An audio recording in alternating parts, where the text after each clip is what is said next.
Welcome to the Tone Jerks podcast. I'm your host, Brian Gower. And with me today, we got a special guest, returning guest, friend of mine, friend of yours. It's been a while, Mr. RJ Teletalks. I mean, I don't think I can call myself RJ of Teletalks anymore, seeing as how I don't post that often. But yes, that is how I am known on the cast if you guys go way back. For sure. I mean, technically now I can say RJ of 60 Cycle Hum. Yeah. In a way. A little bit. Yeah, you got the asterisk. Yeah, the asterisk. You know? But yeah, man, it's been a while since we've been on the cast. Like you said, we caught up at NAMM. But that was fun. Yeah, but, you know, that was kind of more of passing by because you guys only went the one day. We went the one day. It was like ships passing in the night. You were on the move, on the prowl, getting some stuff done. We were just loafing around. Looking good, hot dogs and all. But yeah, I figure we've been chatting. I've been like, you're in San Diego. Well, it should be easy enough to get you on the cast in not like 2 years. But yeah, you're back. And I'm glad to be back. So yeah, I mean, we'll kind of get into some of the things that we were working on. Yeah. I guess for the video of the podcast. But how you been? What's new? What's shaking? What's grooving?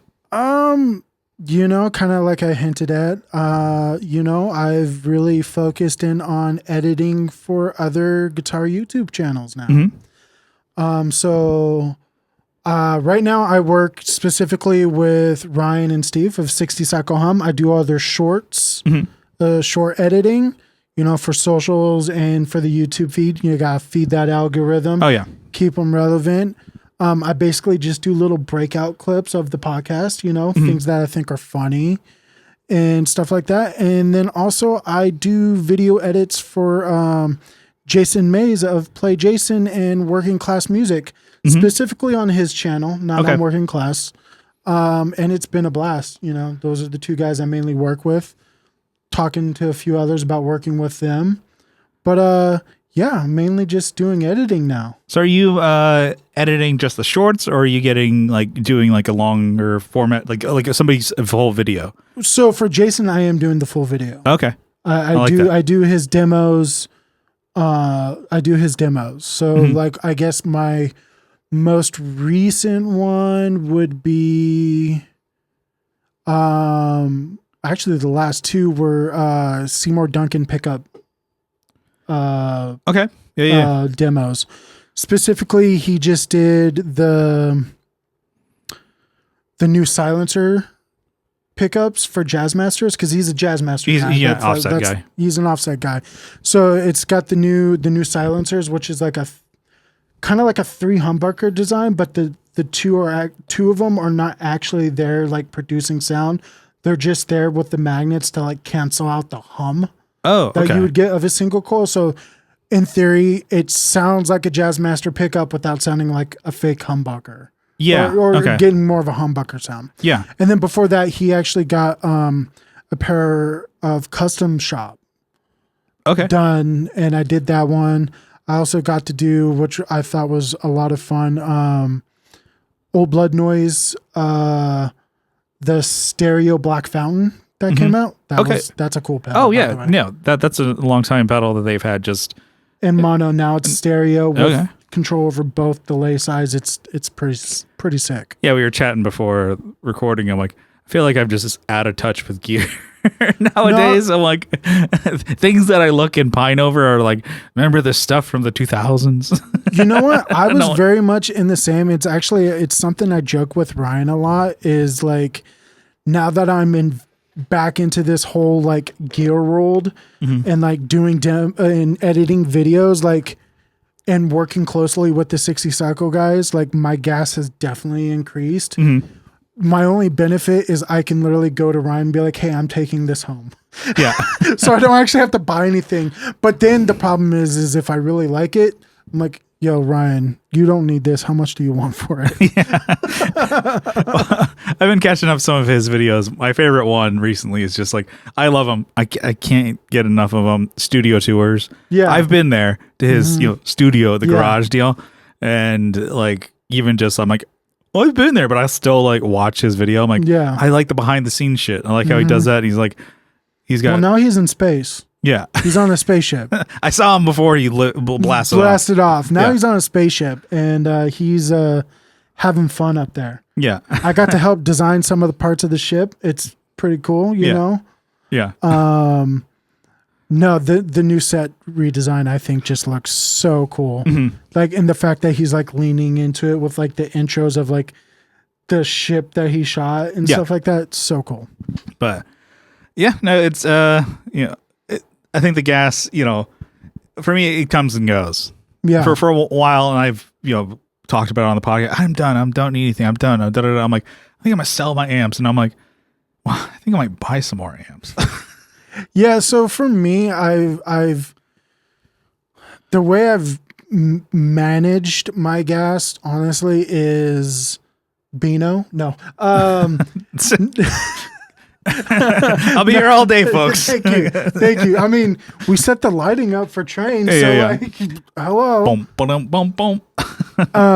No, the way I do it is tell myself, okay, what am I trying to do? Yeah. And what do I need to do that to the best that I can? So for an example, with my synths, I was like, okay, what are the sounds that I like? What's the genre of electronic music that I'm going for? And I bought the pieces of gear and I set it up exactly how I wanted. And I haven't really craved a bunch of synths since then. I'm in the process of doing that with my guitar setup. Yeah. As you know, we've been talking. I recently bought my first offset. I bought a Jazzmaster. Yeah. Player 2 Jazzmaster in Racing Green. It's awesome.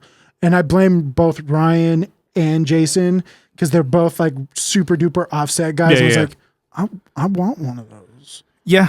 It's another reason why I can't call myself Telly Talks now. I mean, don't get me wrong. I still have all my Tellys. Yeah. And it's a thing. Like, it's a vibe with an offset. Exactly. It's something why I'm still holding on to my Jazzmaster, even though you've talked about selling it. I don't know how many times. And once I got it proper set up, I'm like, oh, this is, this is mine. I'm gonna keep it unless I like, jammed up. Yeah, of course. And then even I like love it, and I consider it an offset that my Nutter guitar. For sure. And then like that can do more than what a Jazzmaster can do, but like I still justify keeping both. Yeah, I'm like, oh, I got it. I mean, a Fender Jazzmaster never goes out of style, right? So yeah, there's that. Well, that's cool that you were saying Jason had demoed those Seymour Duncan, right? The triple coil kind of deals. Yeah. That's like, I know sometimes like keeping the hum in the Jazzmaster pickup is kind of the style. I know. Oh no, for sure.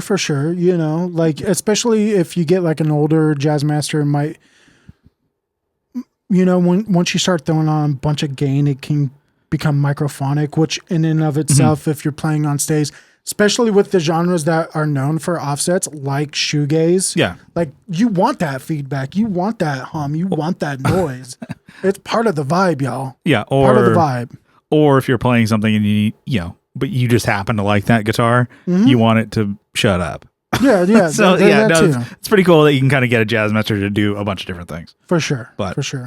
But yeah, that's what I've been doing, man. Like, just editing full time. And it's so funny because before I started doing all this editing, I bought a what I'm calling, what some creators call like a one stand YouTube setup. Yeah.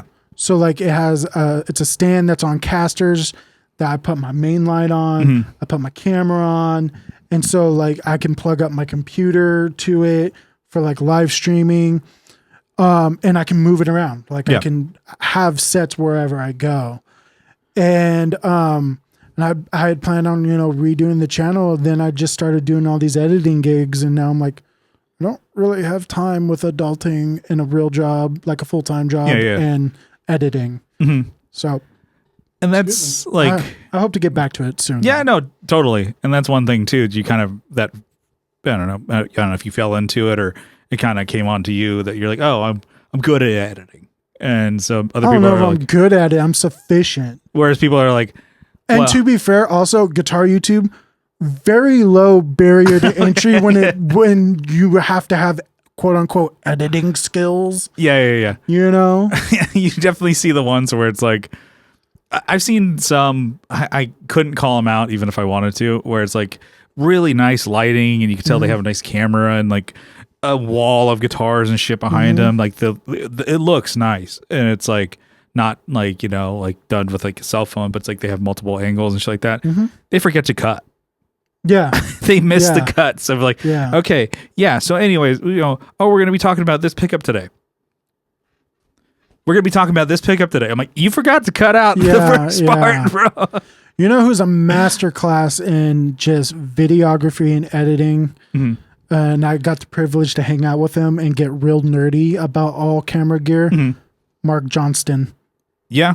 Dude has cinematic levels of videography. No, his and lighting editing is, yeah.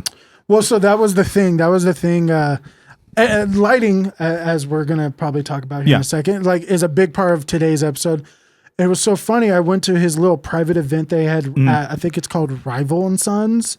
Yeah. It was like a bar in downtown, or not downtown, but in Anaheim that, you know, he had a little like get together and like I got to meet him and we were talking and then we just started talking about lighting and it was me, him and Steve.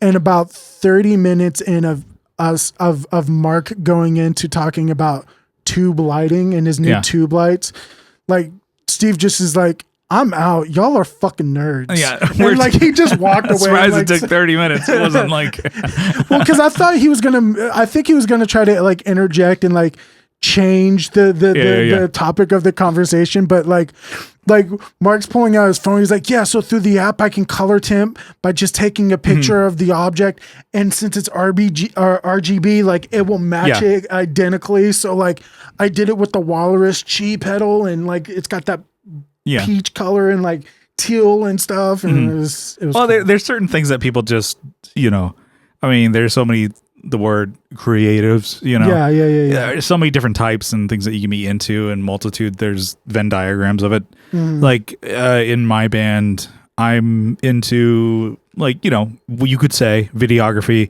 I'm into photography, like all the gear and stuff like that. Yeah. And then so is my drummer, and he's more a photography side of things. And then, but my guitarist, he's like, nope. He hasn't, not that he's like, I don't appreciate it, but he's like, I have no idea. I don't know what you're talking about. Yeah. And so Brian and I will go and talk, and he'll just like, well, so that's the thing, you know. Or he's like, what can I move? What can I pick up and move to help you? He's like, whereas like getting the angles and stuff like that, right? He's like, I don't know. Do you have a box of stuff? I'll move it. So with the going back to guitar content creation, a lot of this passion that comes out of like wanting to get better lighting just evolves out of necessity, because the whole idea is you want to be on camera and shoot guitar, right? You know? So for a lot of guitar content creators, like Jason, for example, he's doing his own stuff now, like with Play Jason. So he's had to learn camera gear and learn lighting and get tips from either myself or his other editor and videographer or Ryan, just like the community in general, versus like me, I've always been involved with film because in high school I took film, and then from there I started doing low budget films, like working on set. Yeah. Like, you know, I say set, but really it's wherever we're shooting, right? And so I've always loved that, and I've always been a huge fan of film, so that's kind of always been my passion. So I learned video and music has always been hand in hand for me. Yeah. Like they are like, you know, peas and carrots. Like, and so it's just hand in hand. So I've chosen to focus more on videoing just as much as I would say I focus very much on production when it comes to music. Yeah. You know, I don't focus on my actual guitar skills. Yeah. Brian, what? No. I want it to sound good and look cool on camera. Yeah, that's all I care even think about like the first episode that you were on. I wasn't involved. Like I had no desire to do any camera work, anything with that. and even just a video podcast. I'm like, oh, fuck that. My favorite podcasts were like, it's like, it was like, Cumtown or Matt and Shane, they never did video, and now they are. And so it's like, it just evolves to doing that. And then I had to. And so I picked up a lot of skills from you, just asking the questions. And then you show me the videos. And then it becomes of like, hey, guess what? Here's another thing to spend money on. As I look at 3 Sony cameras. Yeah. And, and I can also tell it's a thing that it may be a necessity that people just don't want to learn, or their inhibitor of like, it's like learning guitar. It's like, I want to be playing right away. It's like, cool, I can show you some power chords. You probably play them shittily, but it's like, it'll get you going. But it's also, that could be discouraging because you're like, well, I want to play rock, this type of rock, not like, Blink-182. Yeah, but the thing that's cool about that is the barrier to entry is so low with smartphones. Yeah. Yes, we're sitting in front of, I'm off the top of my head, we probably got, between all the gear that you got right now, I'm looking at easy $10,000. No. I'm talking about I'm talking about the light stands, the Manfrotto tripods that you got, the 3 cameras, each having a mic, plus the recording gear right here. Yeah. The waifu figures. Yes, of course. The knockers hanging out. They're good. It's for the aesthetic. Yeah. But no, you probably got about 10 grand here. Maybe. But it's also too, it's like, which we'll get more into it, but I feel like we're just riffing here. Yeah, no, absolutely. It's like a buddy of mine, who I do the podcast with. It's his podcast that I am the co-host producer of, Austin Train. Yeah. He wants to get a camera and start just filming his sets. Cause I've done a couple of them, but it's also like, hey Brian, can you come out? Like he does like maybe 3 to 4 sets a week. He can't be like, hey Brian, come out. For sure. He's like, I'd like to be able to do it myself. I'm like, you can. He's like, okay, what camera should I buy? I'm like, hang on. hold up. I kind of am like, just start with your phone, like I did.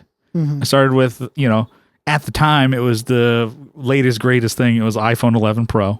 Yeah, but it shows how old that was. Yeah. Now we're at the 16 or 17 or whatever it is now. I still have a 12 Pro. And right if I ever get another phone, I wish they would go smaller. I'm done with the big ones. Well, they did with the 12 because they brought back the mini for the 12 and the 13, and then they canceled that shit. Probably because nobody bought them. Yeah, nobody bought them. And I'm like, which sucks because I'm like, I'm never going to shoot with my phone. And yeah, I will. I shot some B-roll, which we'll probably put in. But it's like I don't need a crazy feature on my phone. But phones are better than ever nowadays. Absolutely. It's like, remember those little flip mini little cameras or whatever? Yeah. People would buy them. I'm never going to show this to anybody. I've since privatized them, but I used to run a music blog back in Texas. And the first camera I bought was one of those flips. Yeah. And, I was like, 720p HD, y'all. Yeah. And it's the size still look like a webcam. Yeah. Size of a cell phone. Yeah. But a Nokia brick. About a brick. Yeah. But it was like, prohibitive to get into anything a little bit more than just a point and shoot. And then now phones, which you had told me about, it's like there's the app of Filmic. Yes. You use that and you can kind of, what is aperture? What is frame rate? What is this? And you know what's crazy though is I don't even feel like that's necessary now because of how good the just camera app itself has gone. Yeah. You get a lot more access to all that stuff now. Where like before it was a necessity. Now I don't think you even need that. I think just having especially if you get like the 16 that can do Apple Pro RAW, like ProRes RAW, like okay, like what else do you need? You're gonna run out of memory in about 5 seconds, even if you have the largest one. Yeah, that's why I don't know if you noticed, but they started making SSD like cases that you can attach to your phone that run a cable, so you can offload and record direct to your SSD. That's nuts. Yeah. But crazy. With Train, I'm like, well, I kind of would just like you start using your phone because he wants to record his sets because sometimes like when he's booking, they want to be like, so what's your reel? He's like, it's a necessity it's like, in comedy. Like, also he's like, I don't want to burn my fucking set just to get a gig. yeah. Or it's like, I mean, it's not like he has like, oh, I have 10, but he's like, okay, I got to burn these or like put it online public to get a gig. So he's like, okay, well, I don't need a huge production either. I'm like, well, I think using your phone, and a big one would be just get one of these little Rode video mics on your phone, and then that's good enough. I don't think depending you need on where he has the camera set up, and depending on whether or not the sound guy's a dick, it might even be better to get a device that can take an input and translate it to the iPhone. And that way, because as anybody, first thing you're going to learn in video is, you can have shitty video quality. You can't have shitty audio. Yeah. You can't. You just can't. So I would actually, maybe even like the DD, is that the DD that has the input where you can put in another input and it splits it? Maybe that one. Get that one, and then get that one. So he can get maybe one from the line, like a line out on the mixer. Yeah. So or hear me out. They make a lot of those. Now this gets a little risky being in public and being with like a sound system and a bunch of electricity, but even like getting one of the lav mics, like, so he'll just clip it onto him, and then he's still using the mic, but his audio is going to his phone. You know, but he's just using the lav mic. Yeah, that could be another thing too.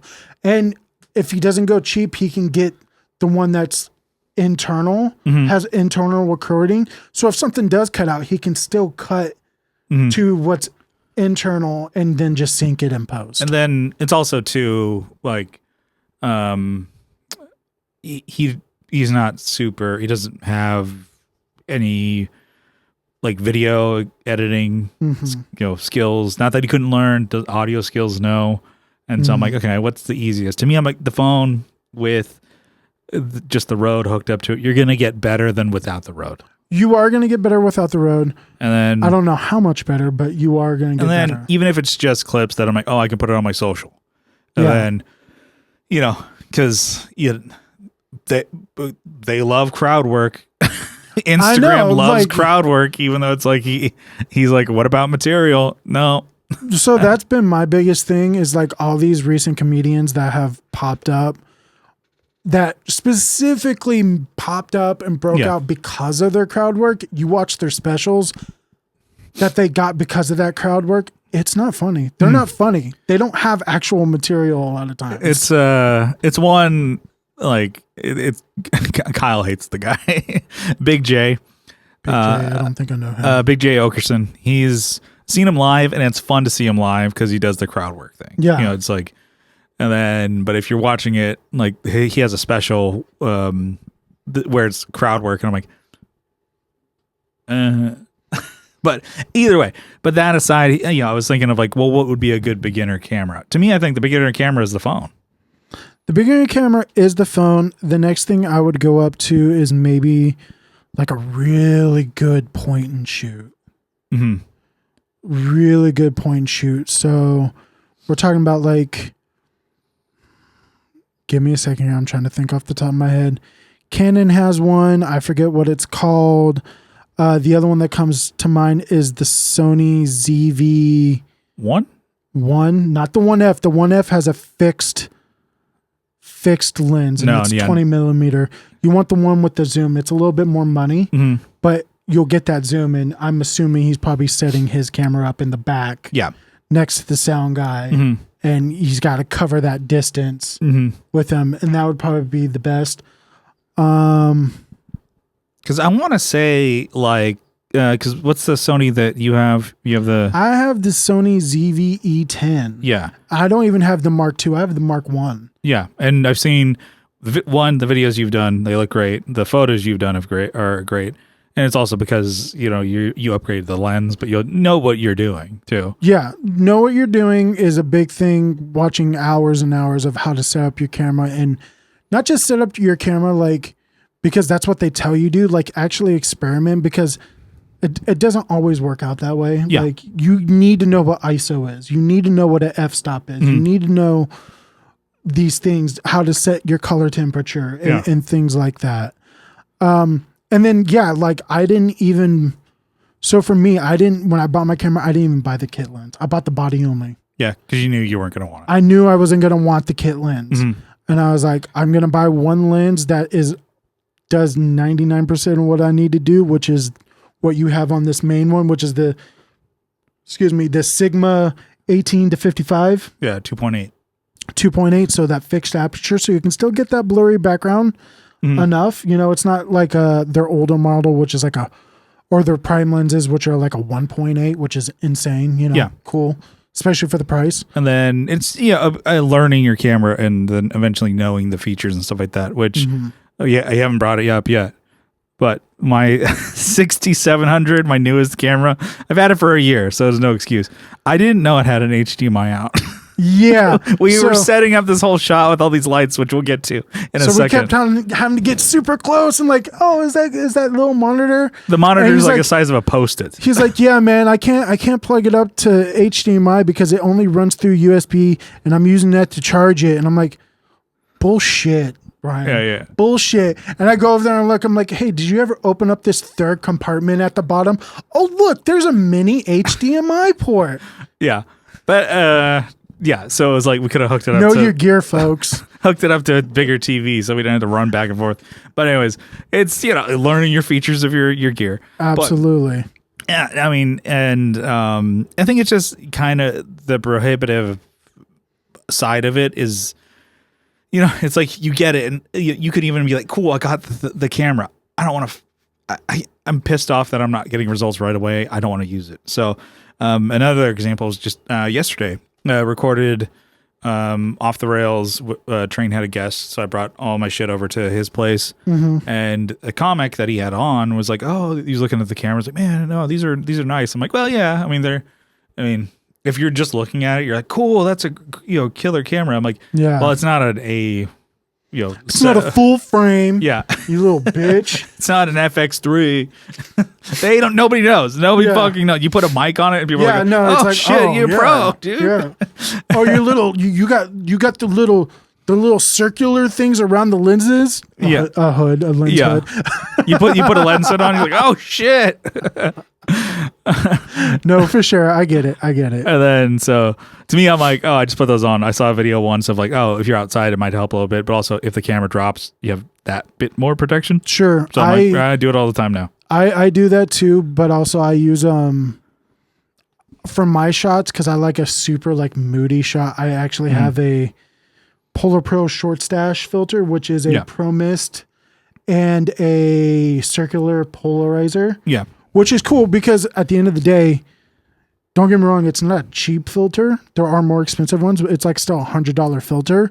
But again, that's an extra piece of glass in front of your actual lens. Yeah. So, and he was talking about like, oh, these are, the 64s and I got the 67. I'm like, I eventually would like to get a full frame, but to me, I'm like, it's more beneficial to have more cameras for what I'm doing than to have one really nice one. Also, unpopular opinion amongst most people, when you're doing YouTube, you don't need a full frame. I'm sorry. I really don't think anybody who does YouTube in terms of especially like our creative space. Yeah. And even I would argue in like the comedian, like, you don't need a full frame. Yeah. You just need a good camera with a damn good lens. Because the saying goes, for those who don't know,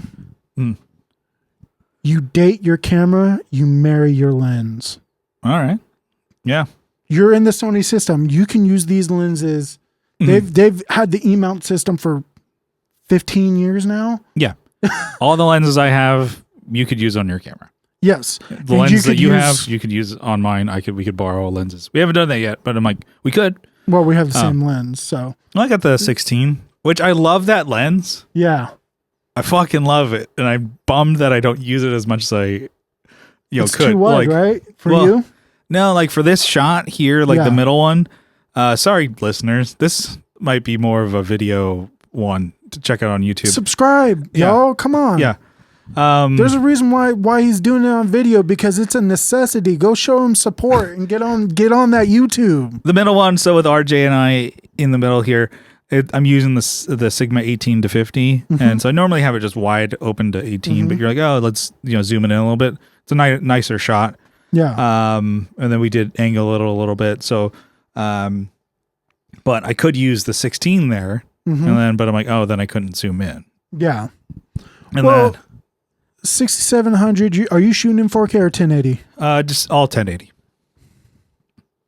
Well, if you shot in 4K, you could have a little wiggle room and zoom in post, because your sensor is. Sorry, we're getting real nerdy, y'all. My laptop would blow up. By the way, I've got 4 cameras and $200 light stands, and I'm still rocking a 2015 MacBook Pro that runs on gasoline. Well, and then I love that lens. It's awesome. And then even for like webcam shots for when Kyle and I do it over Zoom, for sure, I got the 11. Okay, yeah. 11 millimeter. Makes me a little slimmer. Yeah. Fun fact: the wider the lens, the slimmer you're gonna look. Just if you guys are self-conscious about your weight. I need all the help I can get. Jeez. Yeah, for sure. We went and had lunch before at the Habit. I'm like, okay, I get grilled chicken sandwich and side. I'm like, I was gonna get the fries, sweet potato fries, and she's like, oh, and I'm like, stopped. I'm like looking at the board. She's like, oh, do you want to split it with someone? You got another idea? I'm like, X-nay that. Give me the side salad. She's like, oh. I thought this. She was disappointed. I thought in this you. fat fuck was gonna do onion rings too, and I'm like, yeah. Hey, you know what? You know what? That's actually. Fun fact, the Habit, like the fact that you can do half and half, super dope. But yeah, and then I'm like, scratch the fries. I'm gonna do a side salad. She's like, yeah, all right, all right. I mean, today, Satan. To be fair, you still went with ranch. It's you didn't go ranch, with a vinaigrette. Yeah, hey, it's better than the fries. I'll tell you that much. But either way. So when I was talking with the comedian that he had on, he had mentioned he bought a camera to do the same thing that Train wants to do. Yeah. He's like, oh yeah, I think a Sony Alpha something. I'm like, full frame big boy. And then he's like, I don't know how to use it. I just been fucking sitting in the closet because he got discouraged. I'm like, dude, I'll give you $150. That'd be a steal. Instead of just fucking, I'll show you how to use it. Be like, I got $150 cash. Gas is expensive nowadays, bro. Just a cut. So that's the other thing I will say about my camera versus even the ones that you have. It has a more updated UI. It's got a touch screen, so you can kind of. It's not a full touch screen like the Mark II. Yeah, but like it makes it more user friendly because you're thinking about it, and that's the other benefit of going with a camera like mine is it keeps beginners in mind. Yeah. Versus like this dude just went out and bought a full frame Sony Alpha A7. Yeah. R2, R3, whatever he bought. He probably spent like $2,000 on the body or whatever. Yeah. And then thinking like, oh, I'm gonna be the next like clip master, my fucking crowd work. And then he didn't use it and he fucking put it away and it bummed him out. Or even better, he probably just bought like the cheapest like kit lens that he could probably get. Like, did you ask him what his lens was? I'm just curious. I asked him more info. I'm like, oh, which one is it? He's like, I don't even know, dude. Like, you could tell he was like pissed that he bought a camera. And then I'm like, well, I have these. They're not cheap, but I'm like, 3 is better than if I one good one for right now. Yeah. And so, like, I always just think about it, just like even for podcasting, for Ryan. 60 cycle, for example, it's all about angles. He's got that in the corner. Yeah. And then one of my favorite podcasts when they first started, Are You Garbage? They had like a little like business like office or whatever that they converted to make it look like a basement with like, tchotchkes and crap everywhere. And when you look at it, like on camera, you're like, oh, that looks great because they're just doing 2 walls. Yeah. And in this shot, it's just 2 walls. Exactly. You don't see the other side with my computer and crap everywhere. So exactly. Yeah. And again, I did a lot of shooting for NAMM. Matter of fact, I played no gear at NAMM. I didn't pick up a guitar. Yeah, okay.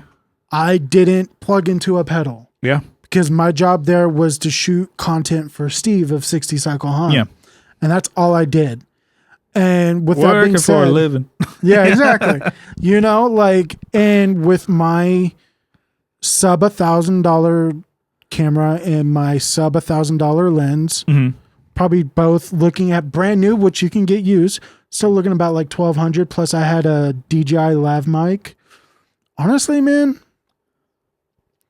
I'm very, very, very proud of the footage that I captured at NAMM. I think it looks beautiful. Yeah. No, I mean, and then you were saying you even editing it on like your iPad.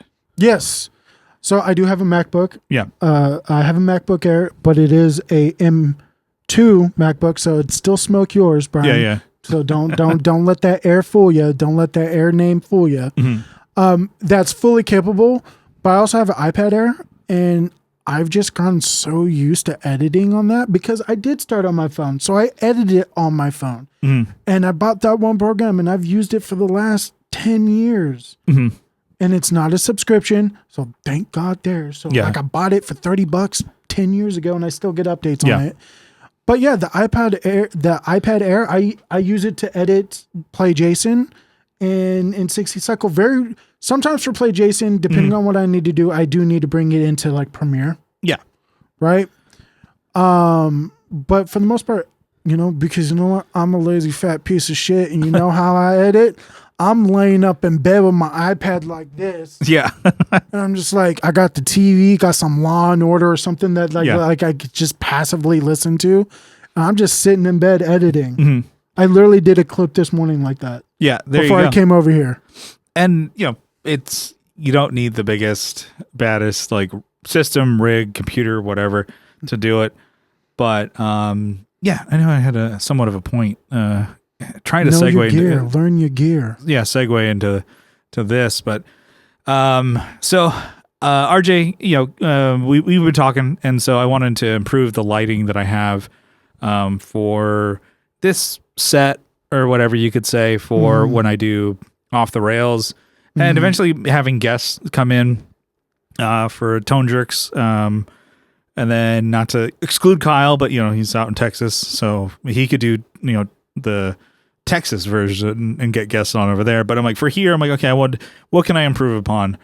And so cameras, and RJ helped me with some of the angles. So maybe we'll just snapshot to what I had before right now. All right. So through the magic of editing here, this will be kind of, I don't know, some portion of the podcast where I show the lighting that I use for Off the Rails. So for Tone Jerks, Kyle and I, you guys know he's in Texas. I'm here, so I do it on my computer there.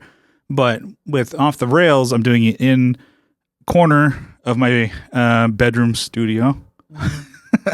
And I just have 2 light panels. So I've been talking to RJ about like ways to improve this.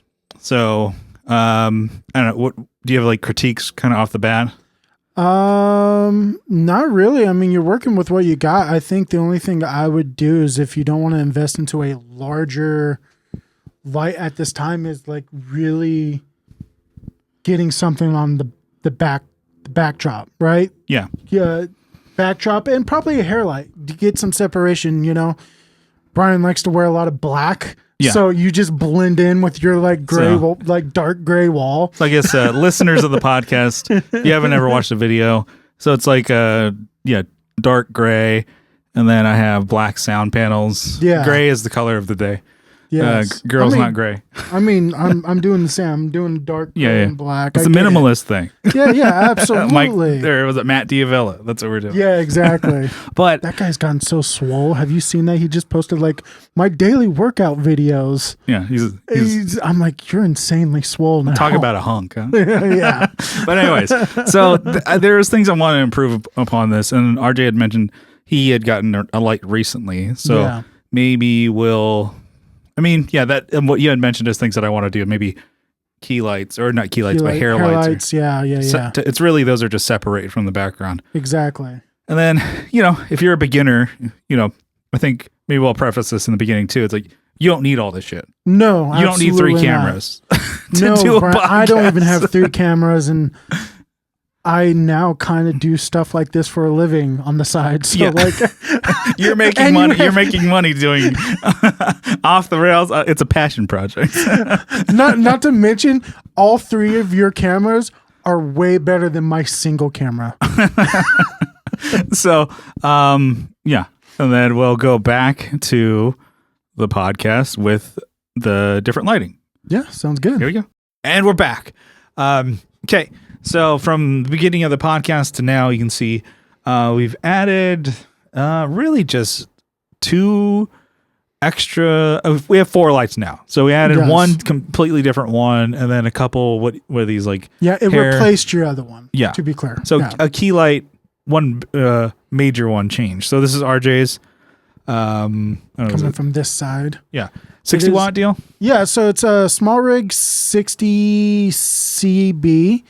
I got it because one, it's 60 watts, it's super small, and it's battery powered. I can take this outside and shoot for a little bit, depending on how bright I need it. And it's got a Boeing's mount on it, so it's a bigger softbox. I think that's like a 30-inch. Yeah, maybe a 27. I don't remember. What size is your TV? That one's a 27. So it's probably around there. Anyway, that's my main, and then I have another one that I use in my personal setup as a little key light. It's a 25 watt. It's made by Zhuin or something like that. It's a Chinese company, but it is bright as F. Yeah. And I use it as my key light. We're actually using it up right here. Then Brian's got, was that the MC5 by Aperture? Yeah, my Aperture back here. So kind of lighting up back. It's not a hair light, right? It's key light. It is a hair light. No, key lights would be the big guys. So key lights, big ones, small ones are like hair light or backlight. Yeah. Okay. To give you more separation from your background, which is hard to do in Brian's particular setup. Again, watch the podcast, subscribe on YouTube, because you got fucking gray ass fucking things that just soak up light. And then, so that was one of the biggest ones. I'm like, I like the kind of plain background. I like the aesthetic of the room, but for recording, it's cool because it's just like, on the subject. But for me, I'm generally wearing black, and I have black hair. So I'm like, okay, it could just look like, get lost in there. I'm like, okay, what can I do? I've been using the same 2, I guess, key lights, main lights. So I have these newer light panels. Yeah. They've served me well. I think I got them 2019, and they're not bad. But I think I need something with a little more oomph, a little juice. And so I've been talking back and forth about getting one of these. I know Ryan 60 Cycle just got a new key light. He actually downgraded because you don't need that much. So he went from a 200 watt down to a 60 watt like I have. He went with not Aperture, but Amaran, the lower brother of Aperture. The Squire. Yeah, the Squire of Aperture, and it's perfect. Yeah, and then his room is probably maybe twice the size, 50% more of this size. When you're stuck on a spaceship, Brian. Yeah. Like you want a little space to move, move around. You can get. You don't want to be too cramped in the space capsule. You need a room for your Tang. Yeah, that's right. So, yeah, it's I think another thing that's going to be on my list here of what to get, because I do think it's improved.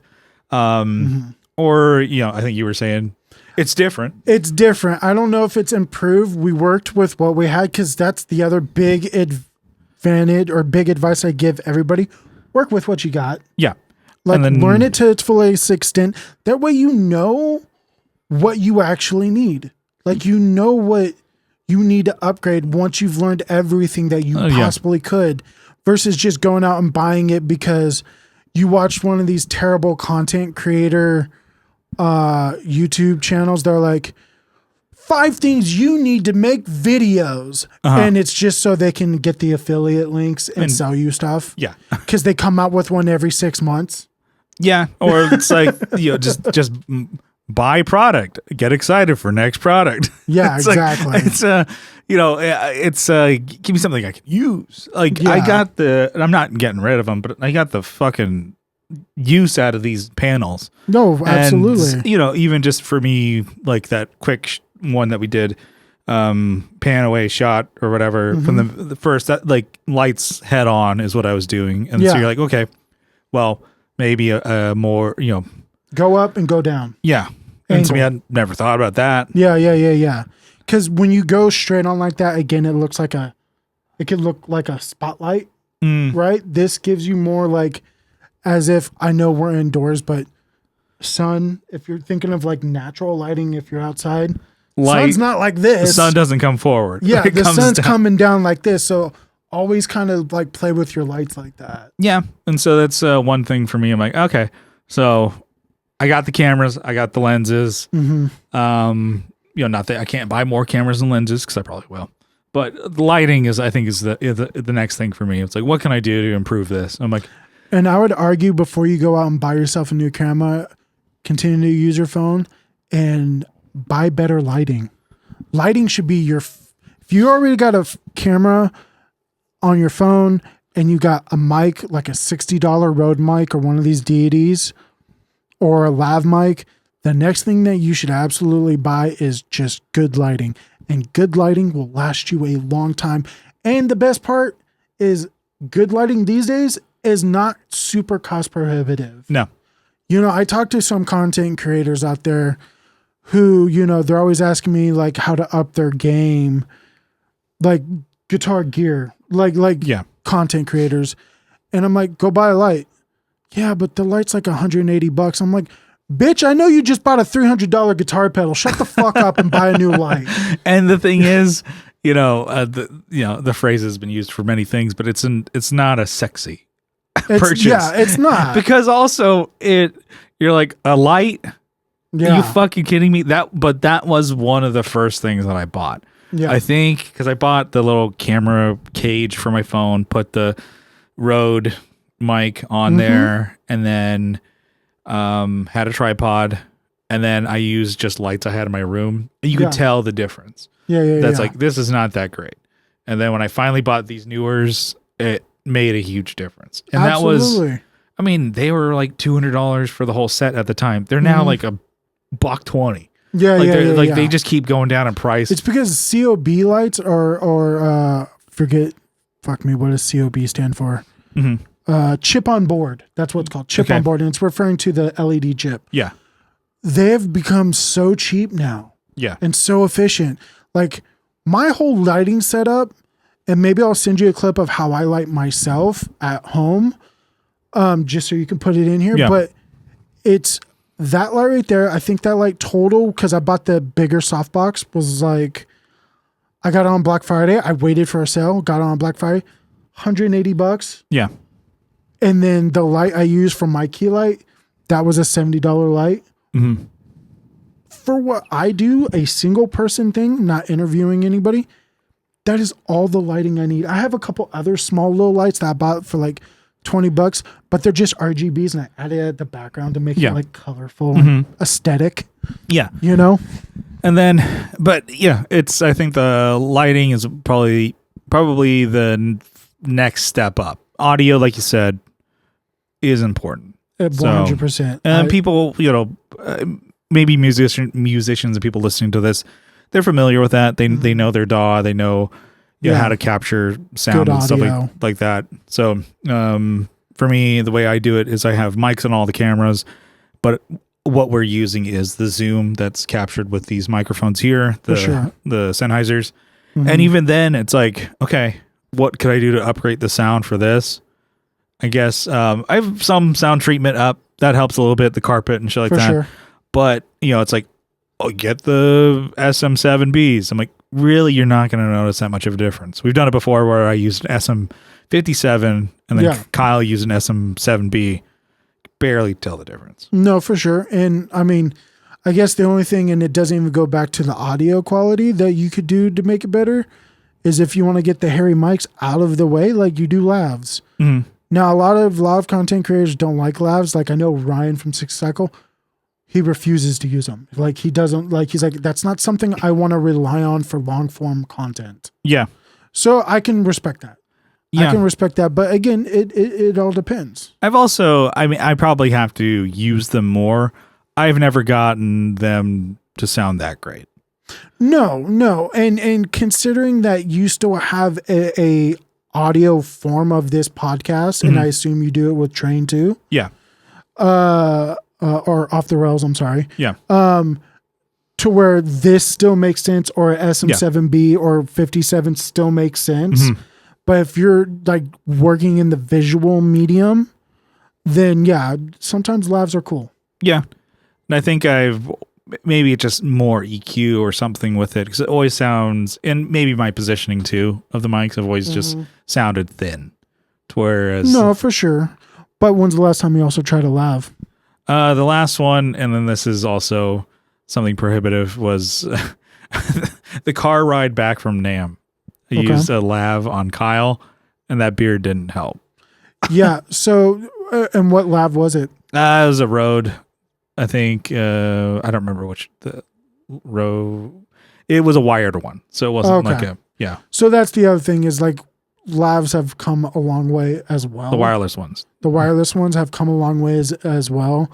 Especially like DJI's killing it. Like we use the DJI mic lav as an interview mic. So like literally we did the Gen Z thing, which is when we were interviewing for Steve, he was just doing one of these. Yeah.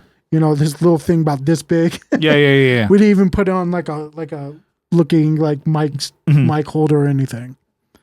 Yeah. And but yeah, I think we're kind of just all around. I think lighting it's funny how much of a difference it can make. Dude, when I bought that light, I was like, because like everybody else, you do get frustrated. You see like a content creator or somebody, and you're like, man, I want it to look that good.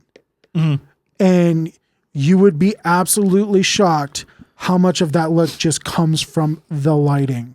Yeah. Period. It is that simple. More so than the camera, more so than the lens. I mean, those play a factor, and I'm not going to say that they're not, but like, you'd be shocked with proper lighting and learning how to properly light people. Yeah. Goes a long way. And then more and more like content that comes out, it's like people almost expect the level. For sure. Like, oh, if it doesn't look this good, then I'm not even going to watch the content. Yeah. It could be, what are you, a fucking amateur? Yeah. It's like this guy over here. And then, you know, which that's terrible the way it is. Sometimes I'll look at it and I'm like, stop, just watch the video. Cause it could be something that's like, oh, well, this one has 6,000 views, but this one has 100,000. I'm going to watch the 100. Wait, hold on. Maybe the 6,000 one is good. And sometimes you watch them. I'm like, I can't remember which one. It was another studio tour. I'm like, how the fuck does this guy afford this? He's got like 500 subscribers because he probably has a job. Yeah. He's probably like, I'm starting a YouTube channel. I look at that. And I'm like, if I wouldn't have watched it, you know, he's got some cool tips of like how he sets up his, like, to me, I would love to have a studio. To me, I'm like, that'd be so sick. But one, like, you're making money doing editing and videos. I'm not. Yeah. So I'm like, wait, that's step one. Do that. But I love watching those behind the scenes. I'm like, and to be fair, I am not rich. Let's put that out there right now. I am making money, and I feel like I'm making decent money, but there's not a lot of money. I think people think making money like, oh shit, like I'm balling. I'm like, no. Like. No, when I say like I've talked about on the podcast, oh, I got promotion at work. I just got a bed last week. Yeah. Like I'm not like swimming in it. So for me, like just perspective, I'll be completely honest. I bring in maybe about an extra $1,000 on my income from editing, but I don't do it full time because I also have a full time job. I'm a dad. Yeah. I have a partner. Like I'm doing as much as I can, but also I'm doing it for fun and also just balancing out work-life balance because like I still have to be a dad at the end of the day. Like I have a kid, I have a full-time job. You know, you make you make your choices, and that's Yeah. the choices I'm making. But I think But it's cool to justify like this is the first year at NAMM where I justified going because I'm like, this is actual business. you like, had shit to do. Yeah. This is business. I'm a making businessman. money. I'm a businessman. I'm business. Yeah. All about that business, dog. Yeah. But, I think when I got lost there, it's like, when people kind of expect a certain level of like content or whatever, it's like, and then they, if they don't get it, then it's not always there, but it's also like, there's always an exception to the rule, but you can't, I don't know, like one, don't not create because you can't like reach that level that you want. Yeah. But also it's like, don't just settle for less because you're just like, yeah, fuck it. Like for like, they talked about it. I can't remember what podcast it was. It was the former producer from Are You Garbage? Mm-hmm. He was on a podcast with the former producer of Your Mom's House. He was talking about the one exception is like Matt and Shane's secret podcast. Crappy one camera setup that's blown out of focus, like pointed at a window. Yeah. It looks terrible. Yeah. But they're making like 300 to 500K a month on Patreon. No, It's like, because it's like they're funny. It's like, you're not Matt and Shane, so don't think of that. You just like make the best thing you can. Don't be like, well, if they suck, I could do that too. So that's the other thing is, a lot of content creation is based around the personality. Yeah. Because if it wasn't for Ryan's personality, it definitely they ain't tuning in for his plan. No offense, Ryan. No. And I'll post this in the group. I got no shame in saying, and he'll be the first to admit it. Like You're talking into your camera. You're like, I'll fuck you. Like you're a res. I'm calling you out. No, but no. Okay, a more subtle who also is a good player. But I argue people tune into him because they like his personality. They like what I have to say. Phil McKnight. Yeah. Phil McKnight is killing it on YouTube and is massive creator within the guitar YouTube space. But it's because they respect him and they respect his years of knowledge. I kind of and everything fell out of watching like YouTube guitarists and guitar YouTube. You get the burnout, Oh, of course. And and you know what? I had that burnout until I started having to actually do it. Yeah. Like do it for a living. Like I have to watch. Honestly, I fell out of watching 60 Cycle, because I was over talking about guitars. Because it wasn't my thing. But now I'm back in it, and that's part of my job. And then like recently, you kind of had me resurgence, getting back into it, and came back into my my life. My feed was Phil McKnight. Yeah, and that's like one where it's I'm like, I've never met him, but I'm like, he seems like a really nice guy. I'm like, he's like genuine, generally like or genuinely likes guitar and everything about it. And I'm like, oh, that light came out. That light came out. I think it's because your power brick's so small. Yeah, it's probably not charging fast enough than it's holding. Yeah, so learning technical, all these the tech things. Got to buy more stuff, right? That's right. That's right. Buy a bigger power bank and it will power just fine. Yeah. But yeah, no, that was one I'm like watching a video.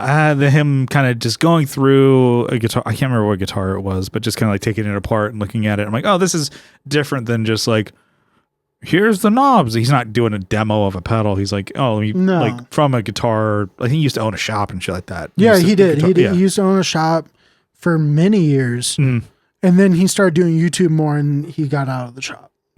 That's like his story. But yeah, I mean, so just like that type of content, I'm like, oh, okay, finding something different. And then it's like, you tend to, this isn't like, it's like, hey, discovery. It's like you find the creators you like, and then you like their personalities.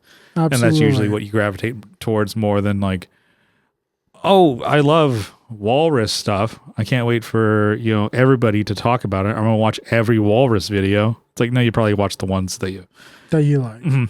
And that's exactly why companies like Walrus will send it to every fucking creator that you can possibly think of. Yeah. Because they know that to be true too. Yeah. I'm just waiting for the Rhett Show video. Looks like a damn movie. That guy. No, again, you want to talk about primo content videography skills. Yeah. I feel like, no offense, but I feel like he's gotten a little more lazier because he's like doing more stuff.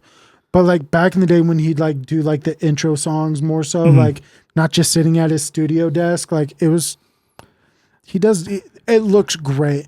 And it looks great in a completely different way than, like I said, like a Mark Johnston. Yeah. Like it's very much, you know, Rhett shot that video. Yeah. That's his personality. And that's something that I feel like every creator should explore too. Mm-hmm.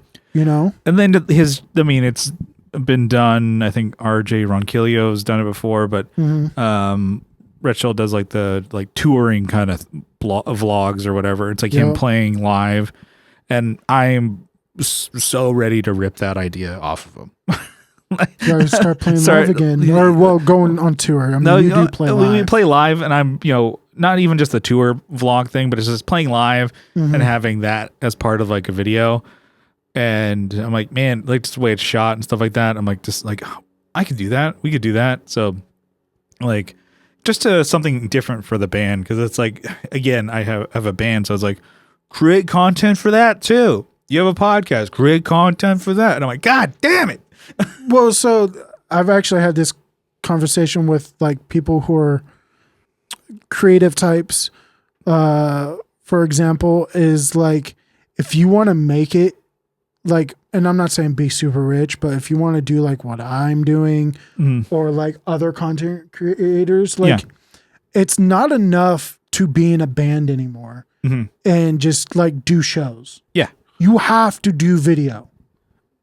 It's not enough to just do an audio. Very rarely is it enough to do just an audio podcast. You have to do video. Yeah. Very rarely is it enough to just do photography. You have to also do a video, a channel about your photography. Yeah. Or same thing with like art, like people who draw or animate. They have to, in order to like make it like you have, because one, clients will want to look for it. Yeah. It's the best way to produce, like show off your work. Two, it's the best way to grow an audience. Yeah.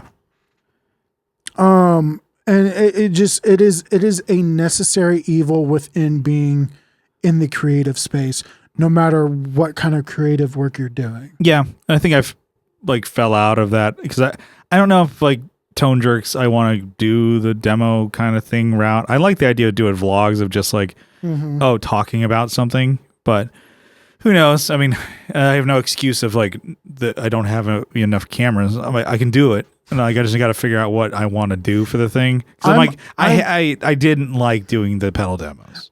I am 100% in agreeing with you. That's the thing. Before I started doing the editing, I told you I was buying all this gear and I was going to relaunch.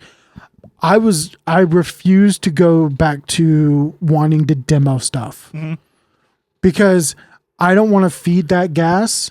Yeah. I want to actually make music and put it out there. And so my approach when I get back to making videos, which is something I still really want to do for my own channel, it is in the aspect of how can it help you, how can it inspire you to make music? And it's not just about like, hey guys, I got the new Wampler pedal and it's another drive that sounds different from the 60 other drives that he does, but it's also like based off a Tube Screamer. And then here's my affiliate link. Buy, please. Here's my clean tone. Yeah.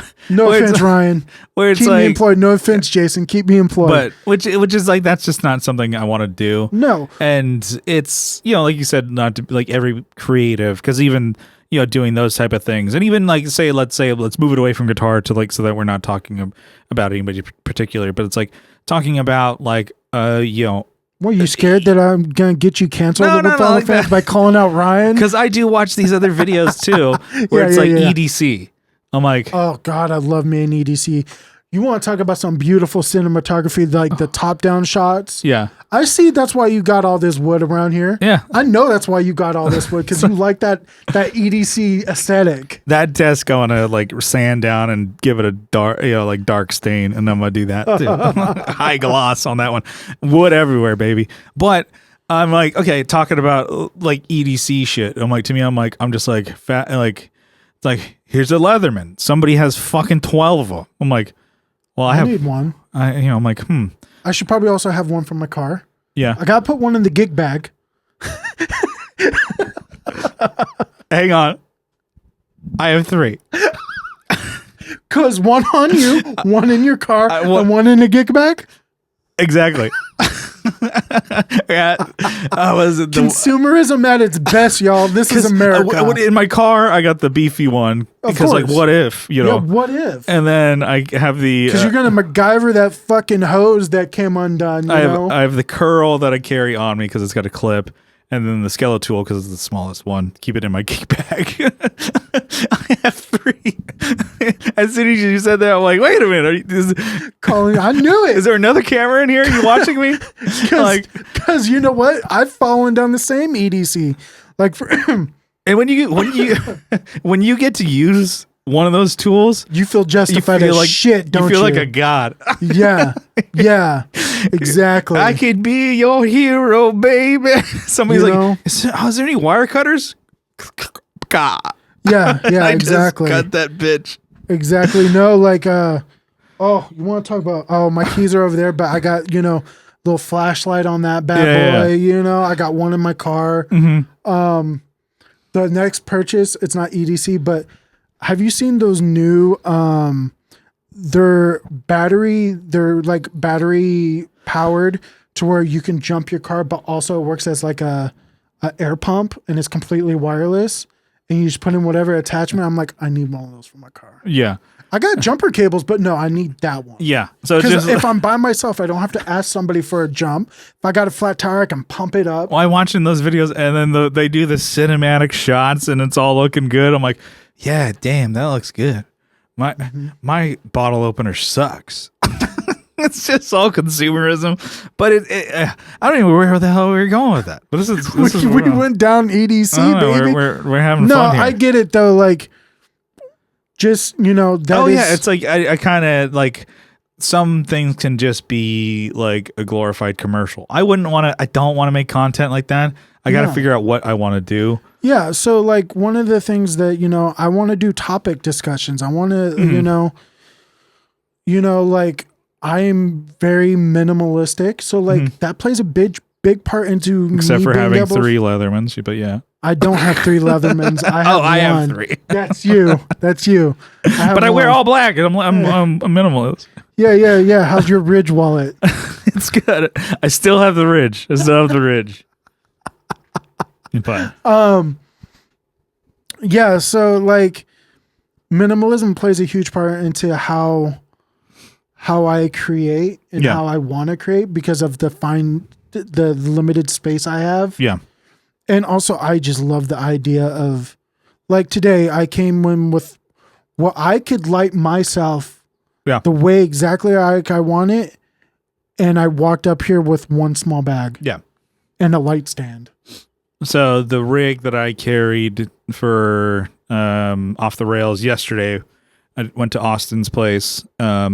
It took like multiple trips. Yeah. Like even if I tried to do like that, I'm carrying all the groceries. Like I couldn't do it. No. Yeah. It's like, so for me, I invested heavily in my want to talk about EDC. Yeah. Hello, Wandered Provoke backpack with the camera cube. Like I could do that and then grab that and a light stand and I'm good. Mm-hmm. I fit everything in there. Yeah. And then, which is amazing. I don't know, some type of content that we're trying to think of like for the band. Cause there's only so much of like big things coming. Talking about a record that like it's taken us a year to do, which we finally got the masters. It's primo stuff. Nice. I want to play it on the podcast, but they'll kill me. But so it's like only so much we can do on there for like to get engagement because nobody cares about it. It's like, here's a flyer for a show. And it's like, if you look at the Instagram, we're trying to think of other things to do, but I'm like, I can't do vlogs every day. We're like, they're like, we're, adults. Like we're like, we're not kids. Nobody wants to see like, oh, he's, some 37-year-old fat dude. I'm like, hey guys, if you want to check out my band, I'm doing something funny TikTok. I'm like, no, that's not gonna work. I'm like, well, I got some ideas for it. We can talk after this. I think there's some good. I got some good ideas. I think. Yeah, that are like low to entry, but it's still at the end of the day you got to feed the algorithm. That's what's matter. It doesn't matter. It almost doesn't even matter what you post. as long as you post. Yeah. And then, but it's just like always like, content. And then like, I know, it works for some people. It doesn't work for others. And then there's not always a magic thing. To me, I'm like even on my social media, I didn't post once on social media last year. Yeah. Not once. And I'm like, I'm fine with that. Yeah. And to me, I'm like, and that means I'm just like, it's exhausting, man. Mm-hmm. And I think that's the other thing that I've enjoyed recently is I get to do one thing, and that's edit. I don't have to go on YouTube and upload it and then come up with the tags and then also upload it on my Instagram and then also upload it and share it to this. Like, yeah. I just get to hyper focus on editing. Yeah. And then, hey, Steve, here's your clip. Go post it, asshole. Yeah. Hey, Jason, here's your video. It's on your channel. Go fill it out. Figure it out. Like podcasts I listen to, sometimes they'll get into like the backgrounds of like the time you have to post. Make sure you share it. Make it shareable. Tag the people. If you don't do it at this time, here's one at 3. You have to do. I'm like, that's annoying. But also, I guess you're able to do what you want to do. I got to go to a fucking day job and just, get bitched down all day. my argument there for everybody who's saying that is at the end of the day, at almost 99% of cases of people who are making content, everyone could say the same thing of I had to go to a day job. Yeah. I had to do this. I had to do that. Yeah. Very rarely. Like like if they're making it now, they had to at one point get it going. Yeah. Everybody's had a day job, like, one exception I can think of is Ryan from 60 Cycle. Like, yeah, he's had day jobs, but his transition went from graphic artist to content creator. Yeah. Right. And so he was his own boss at the time. Yeah. And he was getting into doing videography work. And then he's like, well, I've got this podcast.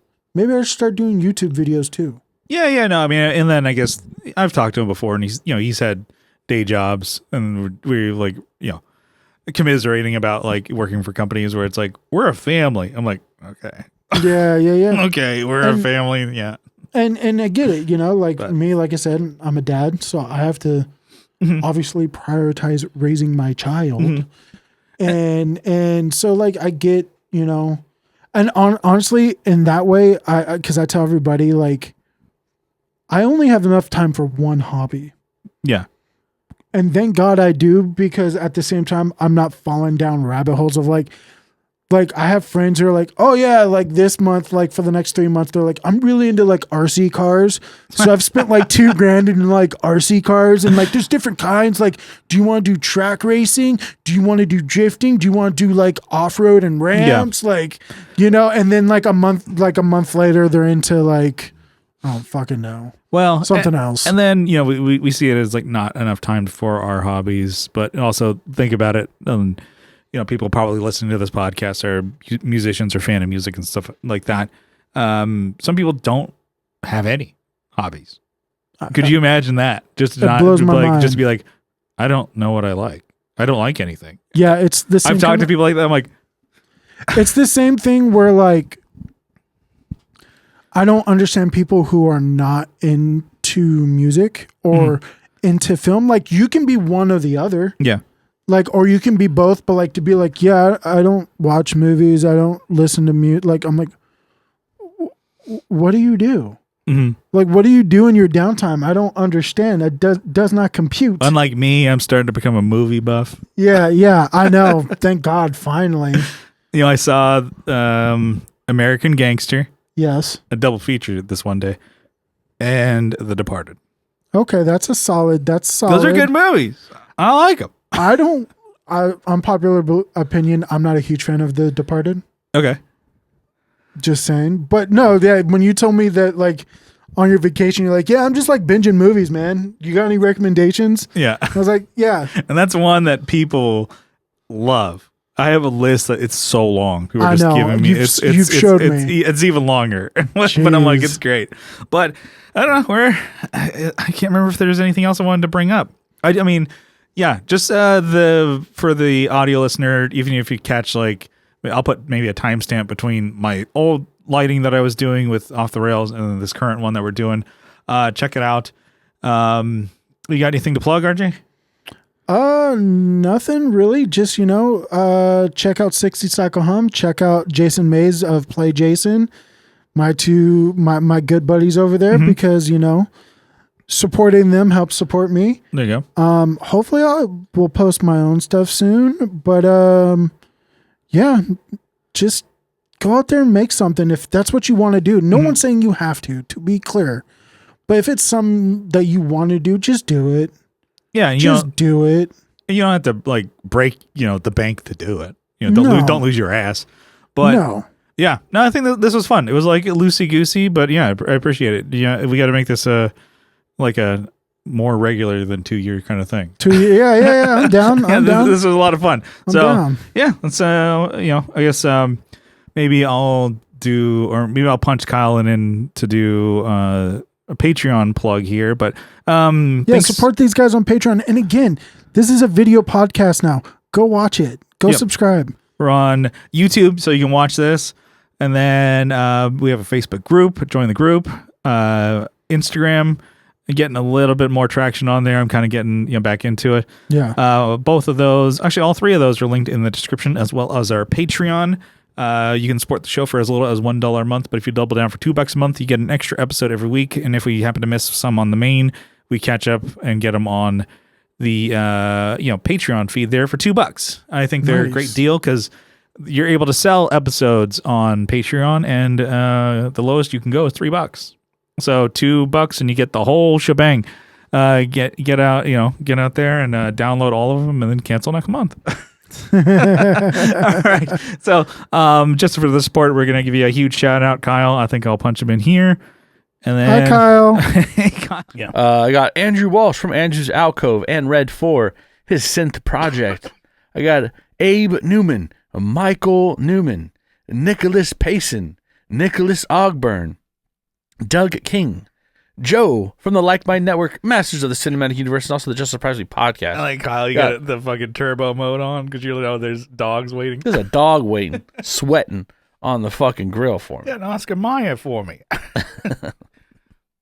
We got RJ Smith from Teletalks, Televised Neon. Dude's working hard.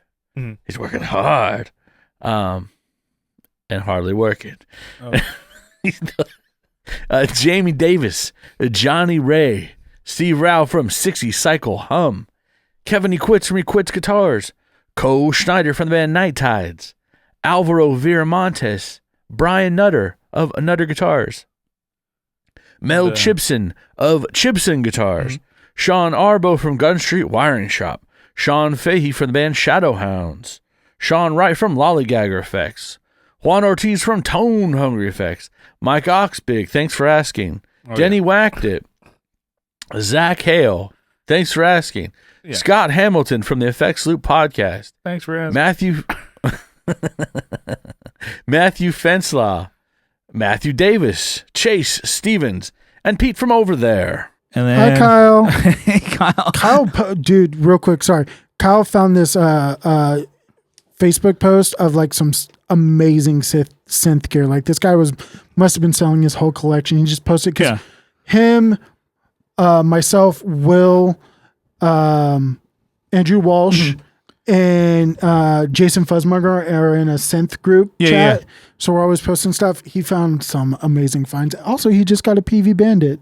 Yeah. Very cool. He's on those Facebook marketplace like like nobody's business. To me, I'm rarely on there, but he's catching deals left and right. Yeah, but so crazy. Anyways, thanks again, RJ.